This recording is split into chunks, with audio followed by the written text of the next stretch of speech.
Ratan Tata's legacy is one of vision, resilience, and transformative leadership. Author Thomas Mathew shares insights from Ratan Tata Alive, exploring the journey of the man who transformed India's industrial and philanthropic landscape. Welcome everyone on this World Book Thank you, Day. Saurabh. We are delighted to host a very special conversation brought to you by Harvard Alumni Entrepreneurs India chapter in collaboration with HarperCollins, the publisher of Ratan Tata Alive, and the author Dr. Thomas Mathew. Welcome, sir. Thank you once Uh, again, Saurabh. For those new to HAE, I'll just take a minute and introduce HAE. HAE is a global community of 19,500 founders, innovators, and leaders across the 20 chapters worldwide. At HAE, we believe that the stories of leadership and entrepreneurship should be told, and what better a story than Mr. Ratan Tata's. We are honored today to hear from Dr. Thomas Mathew, the author of his biography, and someone who's had a rare access to man behind the legend. Dr. Mathew was a former additional secretary to the President of India and has had a distinguished career in public service and worked with some of the most iconic leaders. Today, we will not just reflect on the book, but timeless values which continue to inspire founders, leaders, and change makers. So we'll dive right in, Dr. Mathew. I'll ask you for a few questions. Sure, My, sure, Saurabh, please. my first question is, Dr. Mathew, as Mr. Tata's authorized biographer, what was that one moment or detail during your writing process that truly surprised or moved you? Something that made you see him in a whole new light? See, Saurabh, that's a very tricky question because there's not one reason. Okay, there was not really one surprise. Every day was a surprise because that man was absolutely reticent. He was different from most industrial leaders. In fact, different from any public leader for that matter. That is primarily because he never wanted anybody to praise him. Very reticent personality, would not like anybody praising him. And if you praised him, he used to bite his lips and he used to become cherubic. Now, every day has been a matter of surprise for me. And that is because every day was a new discovery. Now, I interviewed about almost 138 people across the world. It included stalwarts, doyens like Henry Kissinger.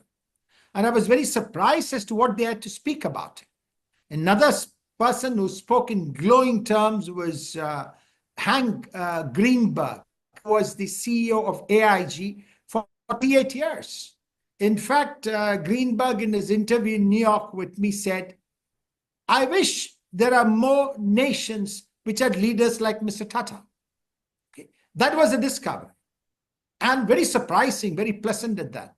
Another person who turned out and told me was Henry Kissinger. He says that Mr. Tata will count amongst the 2% of the world's leaders in terms of social commitment.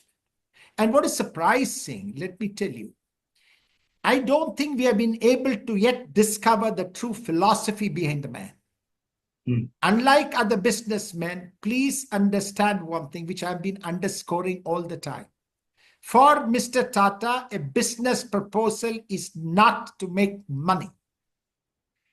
His primary objective was to fulfill a social need, and to fulfill a social need, he built a business around it.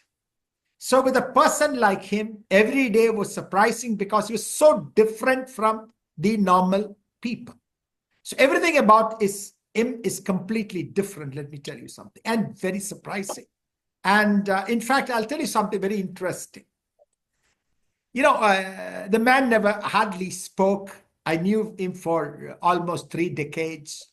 After discovering his personality, discovering his qualities, his entrepreneurship, his commitment to society, I found him something very strange, you know.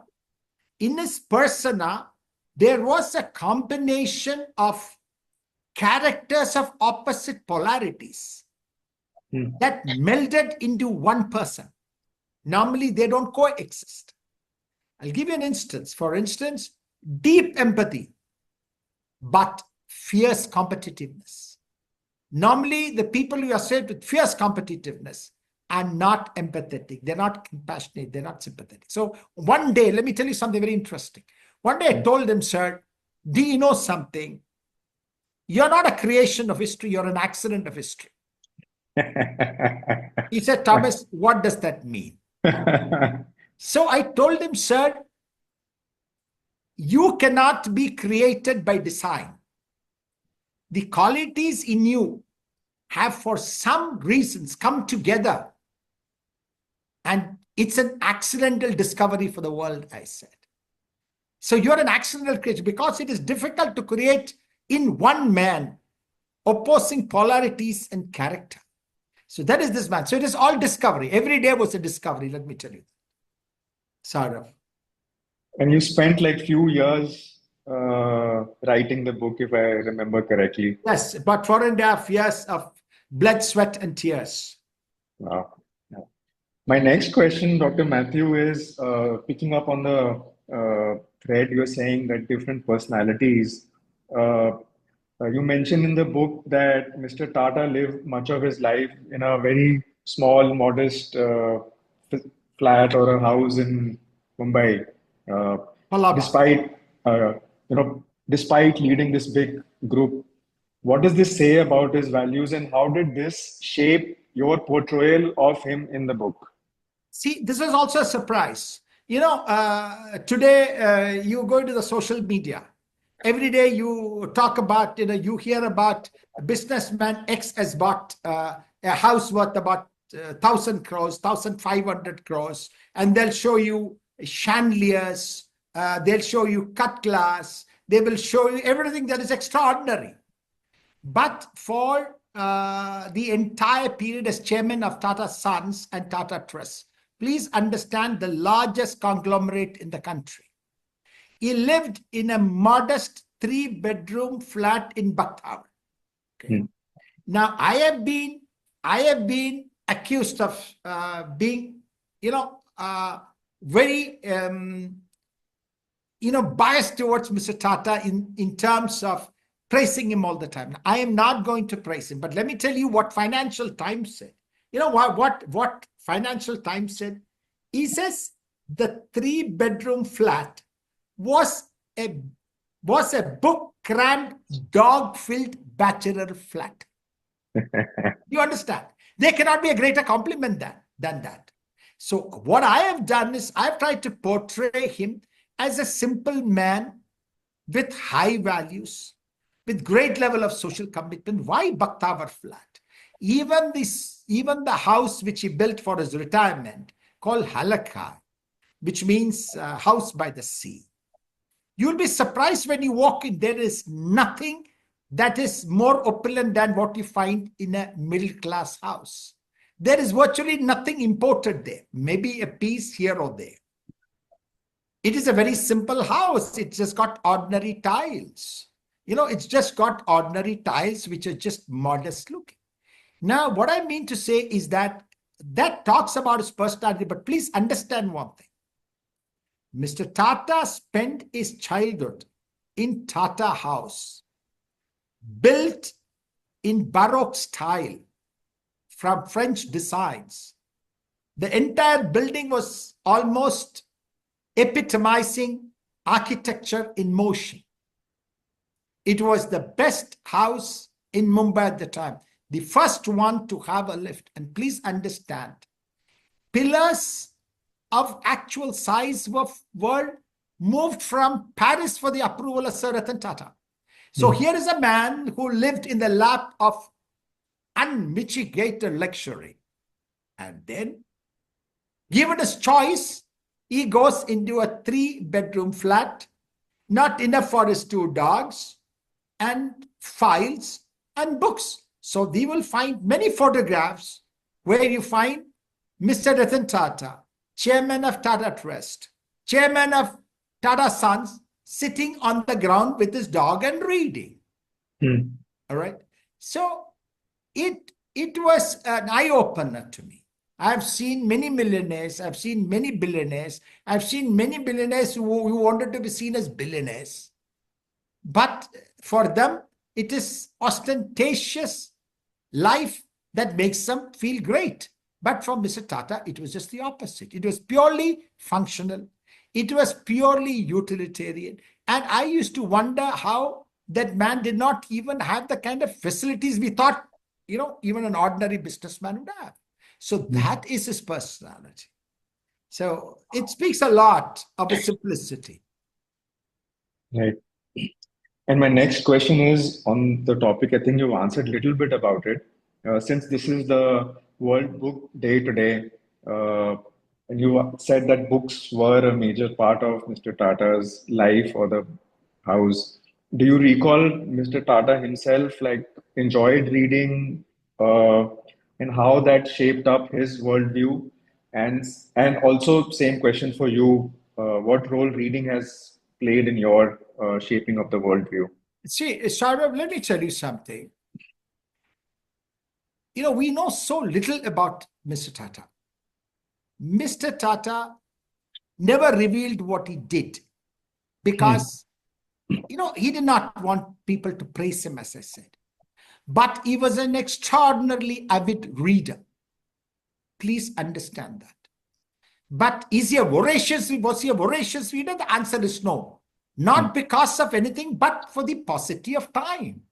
Please understand, he became chairman of Tata Sons in 1991, contemporaneous with the economic shift in the nation. So he had to tackle the buffeting winds of economic change.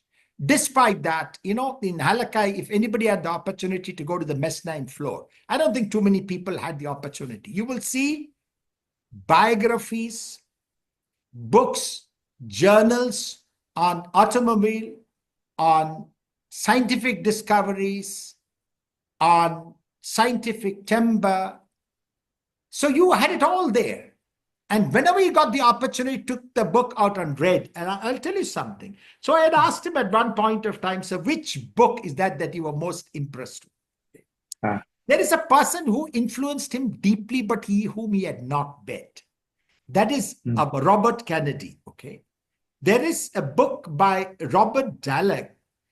The book was published in 2003. It's called An Unfinished Life, John F. Kennedy, 1917-1963. He has read that book at least 3-4 times. And he says that is because the values that man embodied and his commitment to the development of the nation and his sense of patriotism, which influenced Mr. Tata enormously. As a World Book Day, let me tell you something. We need to tell the people that you need to read to understand. You need to read to leapfrog through history. You need to read to absorb the lessons of history. You need to read to understand what is right and what is wrong. You need to read to be able to take the right and correct decisions. Otherwise, what will we do? We will stumble from one mistake to the other. So if you continuously read, like Mr. Tata told me, he said, Thomas, you are able to absorb new things. And let me explain this to you. Because of his reading, that man developed an amazing scientific temper. Now, because he has not been forthcoming with his achievements, we really do not know what he has done, at least in the public. Let me tell you something. You talk about hydrogen as an alternate fuel today. Trividesh Mukherjee, the metallurgist, one of the world's most renowned metallurgists in Tata Steel, was nudged by Mr. Tata in the 1990s saying, please start using hydrogen as an alternate fuel. Wow. And he says, in an article in 2013, Trividesh Mukherjee says, Ratan Tata is a scientist. And because of his prodding, they split water into hydrogen and oxygen and started using it for the production of steel. Wow. Secondly, his vision said, if a country has to be strong, if a country has to march towards the forefront of the leading economies of the world, you need to be self-sufficient. So today we talk about Make in India, Atmanirbhar Bharat Abhiyan, okay? Make in India. You hear the slogan today, but don't forget, he implemented the basic ingredients of this philosophy in 1997 when he launched Tata Indica, or Indica means India's car. Yeah. So all these things came through his reading and how you should be able to look forward in terms of long-term vision and adopt the most important ethical foundations, which will only guarantee that a company can survive in the long term and also help the nation to build its economic and social sinews. And do you also like to read? Yeah, Chara, let me tell you something. That's been my weakness. Been reading, right? I love biographies. Titan, Rockefeller, Lyndon Johnson, Margaret Thatcher, President Nixon, Henry Kissinger, White House years. I'll tell you why. I find biographies fascinating because, even if you look at the biography of President Nixon, what is the lesson that you learn? The lesson that you learn is that if you have the determination, if you have the courage, if you have the ambition to serve the society, you can achieve your goal notwithstanding any obstacle that you may face. Look at Bill Clinton's biography, or any other book written about Bill Clinton.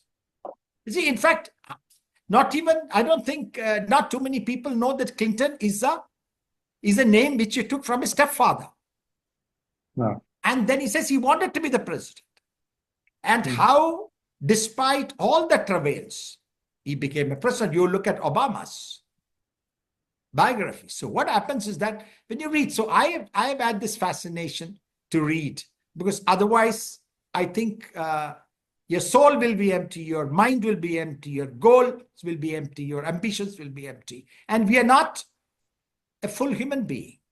And I think that's a habit which everybody should be absorbing. Wow. Dr. Mathew, my next question for you is, if a young entrepreneur or a family business leader were to read the book Ratan Tata Alive, what is the one lesson you hope they take away? Sharav, can I ask you a question? Why do you have a fascination for one? There are many lessons. Don't leave it as one. Okay. See, RNT's life has been multifaceted. His qualities are numerous. So it's not one lesson. There are several lessons which youngsters, business houses would do well to absorb and implement. Although in the initial phase, youngsters, business houses may find it difficult to implement. See, I'll give you one or two instances. Mr. Tata was fastidious about not violating the ethical norms. He said, even if we are not growing like the other business houses, he says, I would prefer to follow the path of morality and ethics and in the conduct of my business, because in the long term, I owe it to my companies and I owe it to the nation. That is because he had a steadfast belief that sustainable growth can only be achieved through ethical, moral policies which have a social bias. Okay. Now, at the same time, there are many lessons that youngsters, businessmen can take from Mr. Tata. What is the first one? First one is, there is no obstacle that should stop you. There is nothing that you cannot surmount. Everything you can surmount. If you have the will, you can overcome any difficulty. And he used to have this annual general management meet of all the top CEOs. And you know what he used to tell them? He used to tell them, have fire in your belly. Okay. Never quit. Do the unexpected. Never rest on your laurels. Great is not good enough. And never follow. These are the mantras. See, an youngster, as an youngster, you can adopt it. And he has said many times that if we had followed the path which many other business organizations or group had, we may have been able to grow much faster than we did. But then he says, quote unquote, we would have been no different from other quote unquote underscore venal business houses. Okay. And I'll give you one example, which I've said, which I don't tire repeating. I'll repeat it to you. There was an instance where Tata Steel had to get approval for mining rights. So the minister's PS apparently asked him for 4 crores to give approval for mining rights worth about 1,000 crores. So Dr. J.J. Irani, who was the MD of Tata Steel at the time, when he was MD, he called up Mr. Tata on the insistence of the minister's PS, who said, you do not know, unless you pay, we are not going to approve this. So he picked up the phone, called Mr. Tata. Mr. Tata reprimanded him. He said, why have you called me for this? He says, sir, we will lose 1,000 crores if we don't pay 4 crores. He says, I don't care. We will not move away from our own ethical principles. So what has he done? So Mr. Tata has become a lodestar and established that you can succeed by following ethical methods of business and be a beacon of hope in a sea of chronic capitalism. This is the lesson he's given. And I think business houses, youngsters, will find it difficult to implement it, but they should understand that if Mr. Tata could succeed despite all odds, I think it will be good for the nation and good for the business houses if they follow this policy. Wow. And this brings me, part of it you've answered to my last question. That why do you feel stories like these, Mr. Tata's, which are deeply personal, deeply Indian, need to be told, not only for the present times, but for the generations shaping the future? See, Saurabh, you need to understand, Mr. Tata was a highly patriotic man, very patriotic, okay? And fiercely patriotic is what I will say. Although it's a few words, I'll just tell you, I love I love repeating this. R&T normally doesn't speak in very strong language. It's very subtle and soft. Except once in 2012-13, when he was being given the award in Cornell, somebody turned around and asked him, why did you embark on the acquisition of large marquee companies of the West? You know what he said? He said, it's because it's like the empire striking back. That is how patriotic that man is. Now, see, what is that you need to learn? Because of his patriotism, because of his high level of empathy, he has become a lodestar for many, many reasons. Whether it's ethical practices, whether it's fiercely competitive business methods, whether it's far-sighted vision, whether it is to enter into areas where the other business houses have not entered. These are lessons which youngsters, the future generation, and today's generation should adopt, because if we do not adopt, he felt that, many times he told me, he said, Thomas, I am taking this risk because I need to establish and prove to be an example for the youngsters that you need to have the courage to think of the unthinkable. Like when he started acquiring Tetley, Tata Steel, Tata Motors, the Western press were highly critical of. Some of the Western newspapers said Mr. Tata has to pray for deliverance. They said that he has to pray to God, and some other newspapers said it's like the turning of a roulette, and that he may bring their entire Tata Motors down when he picked up Jaguar. But he proved all of them wrong. So there are many lessons. If you read the book line by line, ruminate over it, you will find that Mr. Tata's ways are a sure success. Short term, there may be challenges.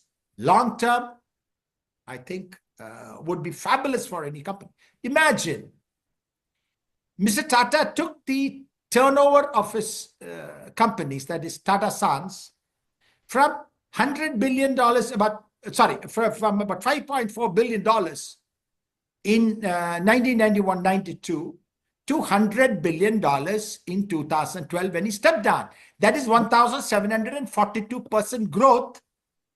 And he beat everybody in the world in terms of achieving higher trajectory in growth. And honestly speaking, he should have been declared the business leader of the millennium. And I think there is no greater example than Mr. Tata to follow from whichever angle that you look, whether in terms of compassion, whether in terms of, compassion after 26/11. Please understand, Mr. Tata did not only help those people who were in Taj. He says anybody who was affected in Mumbai, he says Mumbai is a symbol of Indian nationalism. And anybody was hurt, he says, I have to step in to provide succor to them. These combination of factors should always enthuse this generation and the future to come. I agree. Well, Dr. Mathew, thank you so much for sharing these insights on a day that celebrates the power of books. The talk reminds us that why stories like Mr. Tata continue to shape the generations. And I hope that HarperCollins and we continue to hear such stories, one founder at a time. To everyone joining us from the HarperCollins community, online HAE community, I hope this inspires you to read more, lead with purpose, and stay curious. Happy World Book Day, everyone. Thank you. Happy World Book Day. Thank you very much for having me over. Thank you.